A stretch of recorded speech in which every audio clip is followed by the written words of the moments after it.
There's been a lot of discourse recently about what exactly makes a game cozy, beyond the initial impression of having a cozy vibe or making you feel cozy, like snuggling beneath your favorite blanket with a cup of cocoa on a rainy day. There are certain attributes that identify a cozy game and ensure that if you like one, you'll probably like many others in that genre. In this series of 3 videos, I will present in no particular order 31 fantastic cozy games that perfectly exemplify what it means to be cozy, dare I say, the best examples of the genre. Let's start with the first 10. Number 1.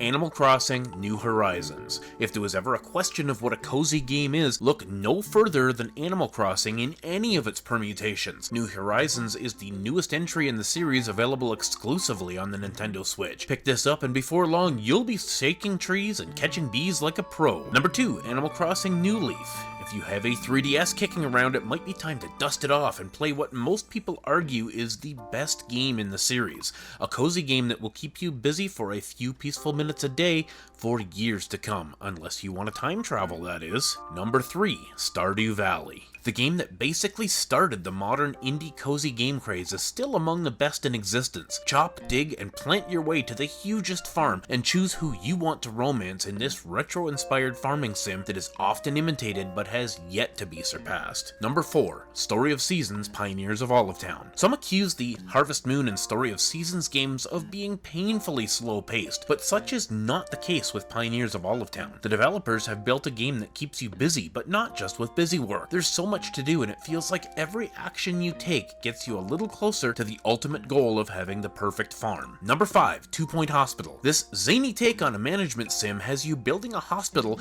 and outfitting it with bizarre equipment to cure a host of hilarious diseases. Hire doctors and nurses and set them to work, but beware, if you don't keep them happy, your hospital's reputation will suffer and patients will revolt. Number 6. Atelier Ryza Trilogy. I include this as a trilogy because the games are really chapters in the same book. In your atelier, the main character, Ryza, will craft weapons and potions and all manner of useful items with her grasp of the art of alchemy. Go out and explore the world, find materials that you can use to create new recipes, fight in turn-based battles, level up, and improve your skills in this charming, laid-back role-playing series with slice-of-life elements, lovable characters, and an engaging story. Number 7. Atelier Sophie 2. Just like the Ryza series, Sophie is an alchemist. She finds herself pulled into another world, a world of dreams, and she must find her lost friend and discover the secrets of her own past, all while gathering, crafting, battling, and making new friends. This might be my favorite title in the long-running series. Number 8. Farm Together. Farm Together is a unique take on the farming sim genre, pulling its roots from free-to-play games like Farmville and its clones. What differentiates this game from other farming games like the popular Harvest Moon and Story of Seasons games is the idle mechanics. The game continues on when you are not playing, meaning that you can plant a crop and come back in a few real-world hours and it will be ready to harvest.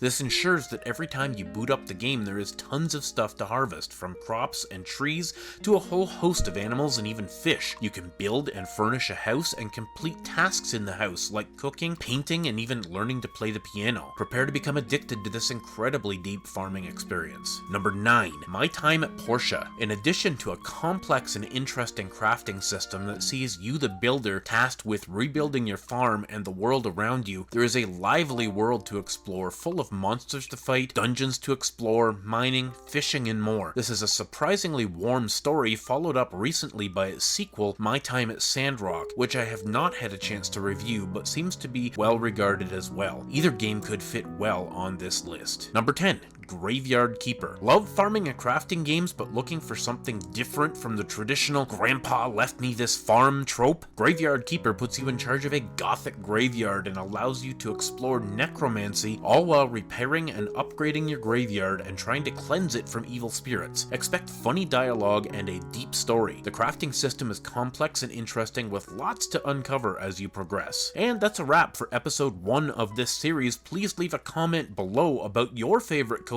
games and what you'd like to see appear in the next 2 episodes due out very soon, so stay tuned. Thanks for watching, thanks for subscribing, stay classy.